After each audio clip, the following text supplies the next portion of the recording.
మన కార్పొరేషన్ కావాలని చెప్పి వాళ్ళు నా దగ్గర రిప్రజెంటేషన్ వచ్చారు, అది చూడాలని కోరుతూ, వికలాంగులకు సంబంధించి ఈ మధ్య ఒక ఐఏఎస్ ఆఫీసరు వికలాంగులకు సంబంధించి ఒక ఐఏఎస్ ఆఫీసర్ వాళ్ళకి రిజర్వేషన్లు అవసరం లేదని ఇటువంటి అవమానకరమైనటువంటి వ్యాఖ్య చేయడం జరిగింది అధ్యక్ష.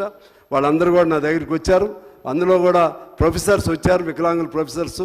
అటువంటి జరగకుండా ఉండే విధంగా ఎస్సీ ఎస్టీలకు కానీ ఎలా రక్షణ ఉందో ఆ విధంగా వికలాంగులకు కూడా ఒక రక్షణ ఉంటే బాగుంటుందని చెప్పడం జరిగింది అధ్యక్ష. అలాగే విద్యకు సంబంధించి అనేక అంశాలు ప్రస్తావనకు వచ్చినాయి.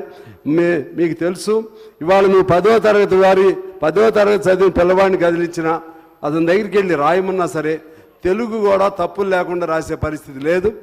ఎందుకు ఈ సిస్టంలో లోపం వస్తుంది? ప్రభుత్వం ఇంకా పెట్టవలసినంత పెట్టలేదు. దానికి మేమైతే 20% అడుగుతున్నాం, మీరైతే 7% ఇచ్చింది ప్రభుత్వం.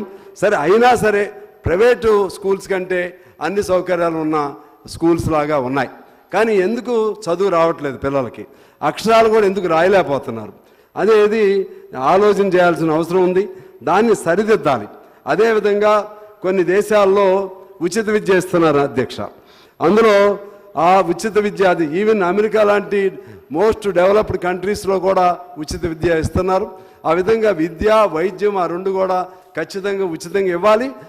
దాన్ని క్వాలిటీతో కూడినటువంటి, వాల్యూస్తో కూడినటువంటి విద్య అందించాలి. అందుకని నా వాల్యుబుల్ సజెషన్ ఏమిటంటే, ప్రతి జిల్లాలో గవర్నమెంట్ పాఠశాలలో ఫలితాలకు సంబంధించి ఎందుకు వెనకబడుతున్నారు, ఇటువంటివన్నీ వాళ్ళు ఎంత ఫాలోఅప్ చేస్తూ పర్సూ చేయటం కోసం జిల్లాకు ఒక ఐఏఎస్ ఆఫీసర్ని వేస్తే, విద్యారంగానికి సంబంధించి డిఈఓలు ఉంటారు, ఎట్లయినా ఒక ఐఏఎస్ ఆఫీసర్ని దానికి విద్యారంగానికి వేయాలి, వైద్య రంగానికి కూడా వేయాల్సిన అవసరం ఉందని మీ ద్వారా విజ్ఞప్తి చేస్తున్నాను అధ్యక్ష.